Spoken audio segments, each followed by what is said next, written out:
Hi hello ನಮಸ್ಕಾರ. Lakshmiram YouTube ಚಾನಲ್ಗೆ ಸ್ವಾಗತ. ಇವತ್ತಿನ ರೆಸಿಪಿ ನಿಮ್ಮ ಮುಂದೆ ಇದೆ. ಅತಿ ಅದ್ಭುತವಾದಂಥ ರೆಸಿಪಿ ಅಂತಲೇ ಹೇಳ್ಬೋದು. ಈ ಥರ ಸಾಂಬಾರು ಇದ್ದರೆ ನೀವು ಒಂದಗ್ಳು ಅನ್ನ ಬಿಡ್ದಂಗೆ ಫುಲ್ ಖಾಲಿ ಮಾಡ್ತೀರಾ, ಅಷ್ಟು ಟೇಸ್ಟಿಯಾಗಿರುತ್ತೆ ಅಂತ ಹೇಳ್ತಾ ಈ ವಿಡಿಯೋನ ಸ್ಟಾರ್ಟ್ ಮಾಡ್ತಾಯಿದ್ದೀನಿ, ಬನ್ನಿ. ನಾನಿಲ್ಲಿ ಮೈಸೂರು ಬೇಳೆನ 1 ಕಪ್ ತೊಗೊಂಡಿದ್ದೀನಿ. ಸ್ಮಾಲ್ ಕಪ್ಪಲ್ಲಿ ತೊಗರಿಬೇಳೆನ 1 ಕಪ್ ತೊಗೊಂಡಿದ್ದೀನಿ. ನುಗ್ಗೆ ಸೊಪ್ಪಿನ ಹೂವು ತುಂಬಾ ಒಳ್ಳೆಯದು. ನೋಡಿ, ನಾನಿಲ್ಲಿ ನುಗ್ಗೆ ಸೊಪ್ಪು ಹೂವು ಸ್ವಲ್ಪ ಚಿಗುರು ತೊಗೊಂಡಿದ್ದೀನಿ. ಈ ಥರ ನೀವು ತೊಗೊಂಡು ಸಾಂಬಾರನ್ನ ಮಾಡಿದರೆ ಆರೋಗ್ಯಕ್ಕೆ ತುಂಬಾ ಒಳ್ಳೆಯದು ಅಂತ ಹೇಳ್ತೀನಿ. ಇದರಲ್ಲಿ ತುಂಬ ಆರೋಗ್ಯಕರವಾದ ಅಂಶ ಇರುತ್ತೆ. 15 ದಿನಕ್ಕೊಂದ್ಸಲಾದ್ರು ಈ ಥರ ಮಾಡ್ಕೊಳ್ಳಿ. ನಾನಿಲ್ಲಿ ತೊಗರಿಬೇಳೆನ 2 ಮಿಕ್ಸ್ ಮಾಡಿ ಚೆನ್ನಾಗಿ 1-2 ಸರಿ ವಾಶ್ ಮಾಡಿ ಇಟ್ಕೊಂಡು ಅದಕ್ಕೆ ನಾನಿಲ್ಲಿ ಅರ್ಧ ಲೀಟರ್ನ ನೀರನ್ನು ಹಾಕ್ಕೊತಾ ಇದ್ದೀನಿ. ಜೊತೆಗೆ ಇಲ್ಲಿ ನಾನು ನುಗ್ಗೆ ಸೊಪ್ಪಿನ ಹೂವು ತೊಗೊತಾ ಇದ್ದೀನಿ.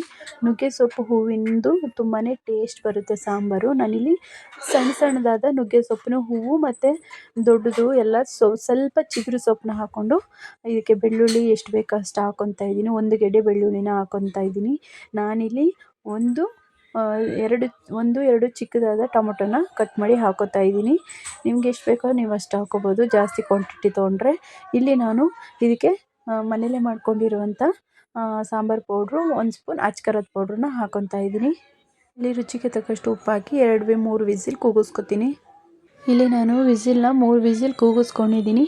ಹೇಗೆ ಬೆಂದಿದೆ ನೋಡೋಣ ಬನ್ನಿ. ಬೇಳೆ, ಟೊಮೊಟೊ, ನುಗ್ಗೆ ಸೊಪ್ಪಿನ ಹೂವು ಎಲ್ಲ ಚೆನ್ನಾಗಿ ನೋಡಿ ಎಷ್ಟು ಚೆನ್ನಾಗಿ ಬೆಂದಿದೆ ಅಂತ.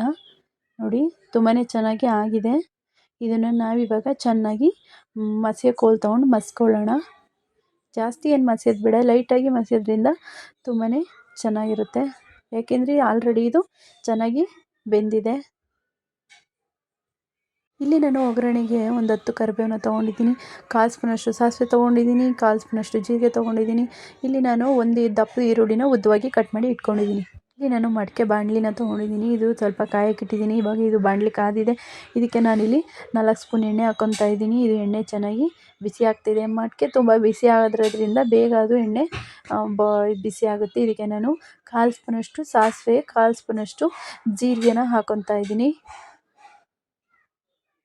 ಮಡಕೆಲಿ ಮಾಡೋದ್ರಿಂದ ತುಂಬಾ ಟೇಸ್ಟ್ ಇರುತ್ತೆ ಸಾಂಬಾರು. ಇದಕ್ಕೆ ಕರಿಬೇವು ಹಾಕ್ಕೊತಾ ಇದ್ದೀನಿ. ಇಷ್ಟು ಚೆನ್ನಾಗಿ ಒಗ್ಗರಣೆ ಎಲ್ಲ ಚೆನ್ನಾಗಿ ಮಿಕ್ಸ್ ಆಗಿದೆ. ಇವಾಗ ಈರುಳ್ಳಿ ಹಾಕ್ಕೊಳ್ಳೋಣ. ಇಲ್ಲಿ ನಾವು ಹಾಕ್ಕೊಂಡು ನೀಟಾಗಿ ಮಿಕ್ಸ್ ಮಾಡಿ ಚೆನ್ನಾಗಿ ಫ್ರೈ ಮಾಡೋಣ. ನಿಮಗೆ ಗೊತ್ತಿರಬೇಕು, ಒಗ್ಗರಣೆಗೆ ಹಾಕ್ಕೊಂಡ್ಮೇಲೆ ಕರಿಬೇವು, ಸಾಸಿವೆ, ಜೀರಿಗೆ, ಈರುಳ್ಳಿ ಕೂಡ ಚೆನ್ನಾಗಿ ಫ್ರೈ ಆದರೆ ಲಾಸ್ಟಲ್ಲಿ ಸಾಂಬಾರು ಹಾಕೋಕ್ಕೆ ತುಂಬಾ ಟೇಸ್ಟ್ ಇರುತ್ತೆ. ನೀವು ಇದನ್ನು ಈರುಳ್ಳಿ ಹಸಿ ವಾಸನೆ ಎಲ್ಲ ಹೋಗಿಸ್ಕೊಂಡಷ್ಟು ಫ್ರೈ ಮಾಡ್ಕೊಳ್ಳಿ. ಇದಕ್ಕೆ ನಾನು ಈರುಳ್ಳಿ ಎಲ್ಲ ಉಪ್ಪಿಡೀಲಿ ಅಂತ ಇದಕ್ಕೆ ನಾನು ಇಲ್ಲಿ 1/4 ಸ್ಪೂನಷ್ಟು ಉಪ್ಪನ್ನ ಹಾಕ್ಕೊತಾ ಇದ್ದೀನಿ. ಚೆನ್ನಾಗಿ ಇದನ್ನು ಮಿಕ್ಸ್ ಮಾಡಿ ಫ್ರೈ ಮಾಡಿ. ನೀವೇ ನೋಡ್ತಾ ಇರ್ಬೋದು ಈರುಳ್ಳಿ ಎಷ್ಟು ಅದ್ಭುತವಾಗಿ ಫ್ರೈ ಆಗಿದೆ ಅಂತ. ಇದಕ್ಕೆ ನಾನು ಬೇಳೆ ಎಲ್ಲ ಮಸ್ಕೊಂಡು ಇಟ್ಕೊಂಡಿರೋ ಬೇಳೆನ ಇದರಲ್ಲೇ ಹಾಕ್ಕೊತಾ ಇದ್ದೀನಿ. ಹಾಕ್ಕೊಂಡು ಚೆನ್ನಾಗಿ ಮಿಕ್ಸ್ ಮಾಡೋಣ.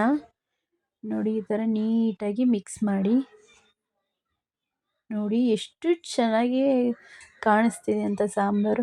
ಇದನ್ನು ನೀವು ಒಂದು ಸಲ ತಿಂದರೆ ಮತ್ತೆ ತಿಂತಾನೆ ಇರಬೇಕು ಅಂತೀರಾ, ಅಷ್ಟು ರುಚಿಯಾಗಿರುತ್ತೆ ಈ ಸಾಂಬಾರು. ಎಲ್ಲರೂ ನೋಡೇ ಇರ್ತೀರ ನುಗ್ಗೆ ಸೊಪ್ಪಿಂದ ಮಾಡೋ ಪಲ್ಯಗಳನ್ನ. ಆದರೆ ನುಗ್ಗೆ ಸೊಪ್ಪು ಹೂವಿಂದ ಮಾಡೋ ಸಾಂಬಾರು ತುಂಬಾ ಟೇಸ್ಟು ಮತ್ತು ನಮ್ಮ ದೇಹಕ್ಕೆ ತುಂಬಾ ಒಳ್ಳೆಯದು. ಒಂದು ಸಲನಾದ್ರು ಈ ಥರ ಸಾಂಬಾರನ್ನ ದಯವಿಟ್ಟು ಟ್ರೈ ಮಾಡಿ. ಇಲ್ಲಿ ಚೆನ್ನಾಗಿ ಎಲ್ಲ ಕುದೀತಾ ಇದೆ, ನೀವೇ ನೋಡ್ತಾ ಇರ್ಬೋದು. ಇದಕ್ಕೆ ನಾನಿವಾಗ ರುಚಿಗೆ ತಕ್ಕಷ್ಟು 1 ಸ್ಪೂನ್ ಉಪ್ಪು ಹಾಕ್ಕೊತಾ ಇದ್ದೀನಿ. ನೀವು ಟೇಸ್ಟ್ ಮಾಡಿ ಎಷ್ಟು ಬೇಕೋ ಅಷ್ಟು ಉಪ್ಪನ್ನ ಹಾಕ್ಕೊಂಡು ನೀಟಾಗಿ ಮಿಕ್ಸ್ ಮಾಡ್ತಾ ಬನ್ನಿ. ನೋಡಿ ಎಷ್ಟು ಚೆನ್ನಾಗಿ ಮಿಕ್ಸ್ ಆಗ್ತಿದೆ ಅಂತ. ನೀವು ತುಂಬಾ ಅದ್ಭುತವಾದಂಥ ಸಾಂಬಾರು ಅಂತಲೇ ಹೇಳ್ಬೋದು. ಮುದ್ದೆಗೆ, ರೈಸ್ಗೆಲ್ಲ ಸೂಪರಾಗಿರುತ್ತೆ. ಕೊನೆಗೂ ರೆಡಿ ಆಗೋಯ್ತು ನುಗ್ಗೆ ಸೊಪ್ಪಿನ ಬೇಳೆ ಸಾಂಬಾರು. ಇದು ಆರೋಗ್ಯಕ್ಕೆ ತುಂಬಾ ಒಳ್ಳೆಯದು. ದಯವಿಟ್ಟು ಮನೇಲಿ ನೀವು ಒಂದ್ಸರಿ ಟ್ರೈ ಮಾಡಿ, ಮಕ್ಕಳಿಗೆಲ್ಲ ತಿನ್ನಿಸಿ. 15 ದಿನಕ್ಕೊಂದ್ಸರಿ ತಿಂದರೆ ಪರವಾಗಿಲ್ಲ, ತುಂಬಾ ಒಳ್ಳೆಯದು. ಇವಾಗ ಫುಡ್ ಈ ಫುಡ್ ಅಂತೆಲ್ಲ ಬರುತ್ತೆ, ಪಿಜ್ಜಾ, ಅದೆಲ್ಲ ಕಮ್ಮಿ ಮಾಡಿ ಈ ಥರ ಸಾಂಬಾರನ್ನ ಜಾಸ್ತಿ ತಿನ್ನಿ ಅಂತ ಹೇಳ್ತಾ ನಾನು ಇಲ್ಲಿಗೆ ಈ ವಿಡಿಯೋನ ಮುಗಿಸ್ತಾ ಇದ್ದೀನಿ.